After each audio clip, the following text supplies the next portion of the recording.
पिछले एपिसोड में हमने देखा आखिरकार वो दिन आ ही गया जब पोकेमॉन लीग शुरू होंगे। ऐश और गैरी पोकेमॉन लीग के लिए काफी ज्यादा एक्साइटेड थे और वो निकल पड़ते हैं पोकेमॉन लीग की लोकेशन की तरफ। कुछ देर आगे जाने के बाद वो लोग एक ऐसे जगह पर पहुंचते हैं जहाँ पर काफी ज्यादा भीड़ था और वो सारे ही लोग पोकेमॉन ट्रेनर से जो लीग में पार्टिसिपेट करने वाले हैं। तभी लीग के हेड उनको लीग के फर्स्ट राउंड विक्ट्री रोड के बारे में बताते हैं, जहाँ पर ट्रेनर्स को उस रोड को पार करना होता है, लेकिन वो उतना आसान नहीं होगा। ऐश और गैरी विक्ट्री रोड के सफर के लिए तैयार हो जाते हैं और विक्ट्री रोड पर कदम रखते हैं।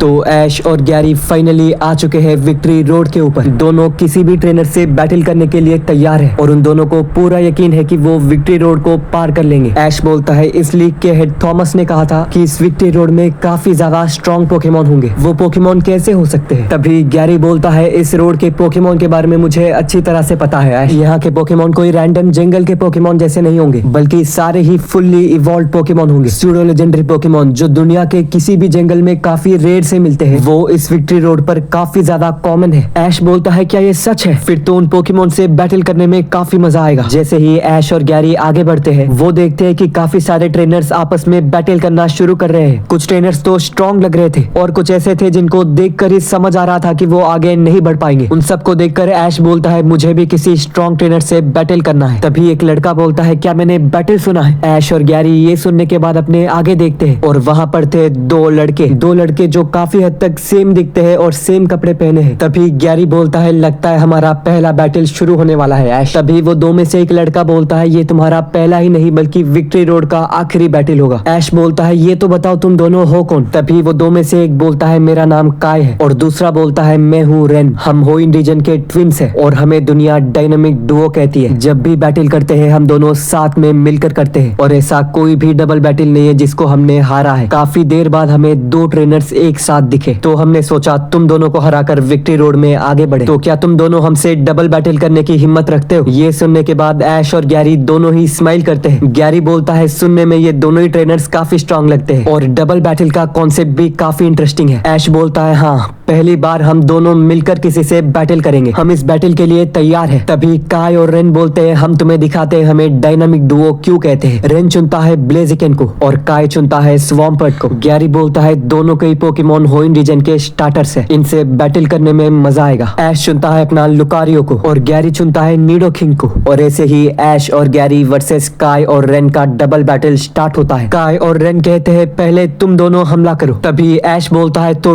ठीक है लुकारियो और आस्पेर इस्तेमाल करो उस स्वॉम्पर्ट पे और गैरी बोलता है जाओ निडोकिंग ब्लेजिकन पर डबल किक करो। तभी काय बोलता है स्वॉम्पर्ट प्रोटेक्ट करो और रेन अपने ब्लेजिकन से बोलता है ब्लेजिकन तुम भी डबल किक करो। तो स्वॉम्पर्ट लुकारियो के और स्पेयर को प्रोटेक्ट करता है और निडोकिंग के डबल किक पर ब्लेजिकन भी डबल किक करता है। दोनों के हमले आपस में टकरा लेते हैं और किसी को भी ज्यादा डैमेज नहीं पड़ता। काय और रेन के पोकेमॉन लुकारियो और निडोकिंग के हमलों को काफी अच्छे तरह से डिफेंड कर लेते हैं और अब हमला करने की बारी उनकी है। तभी वो दोनों एक दूसरे को देखकर स्माइल करते हैं और काय बोलता है स्वॉम्पर्ट अर्थक्वेक करो। ये सुनकर गैरी काफी ज्यादा कंफ्यूज हो जाता है और बोलता है अर्थक्वेक के काफी ज्यादा स्ट्रॉन्ग हमला तो है पर वो बैटल में जितने भी पोकेमॉन है सारे पोकेमॉन को डैमेज करता है, यानी ब्लेजिकन को भी अर्थक्वेक लग जाएगा और ये ग्राउंड टाइप हमला होने की वजह से ब्लेजिकन पर काफी ज्यादा नुकसान करेगा। फिर भी वो ये हमला क्यों कर रहा है? तभी रेन बोलता है ब्लेजिकन स्काई अपरकट करो। ये सुनते ही ब्लेजिकन हवा में काफी ऊपर जंप करता है और उसी समय स्वॉम्पर्ट करता है अपना अर्थक्वेक। ये देखकर दोनों ऐश और गैरी काफी ज्यादा चौंक जाते हैं। निडोकिंग और लुकारियो दोनों को अर्थक्वेक लग रहा है और उस हमले से बचने के लिए भी ये दोनों कुछ नहीं कर सकते। अर्थक्वेक की वजह से लुकारियो को काफी डैमेज पड़ा है और निडोकिंग को भी, लेकिन वो काफी नहीं था कि ब्लेजिकन का स्काई अपरकट लग जाता है निडोकिंग को और जैसे ही ब्लेजिकन वापस जमीन पर आता है स्वॉम्पर्ट अर्थक्वेक को रोक देता है। ये सब देखकर ऐश बोलता है ये तो। तभी गैरी बोलता है हाँ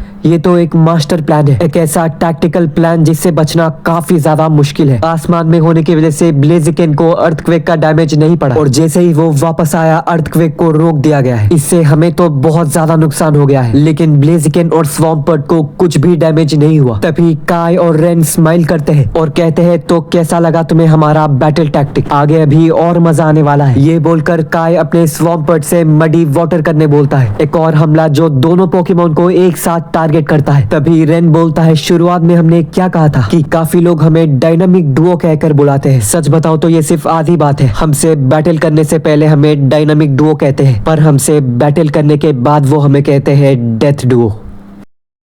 क्या होने वाला है काय और रेन का दूसरा कॉम्बिनेशन मूव? क्या ऐश और गैरी उनसे बच पाएंगे? क्या वो दोनों डेथ डुओ को हरा पाएंगे?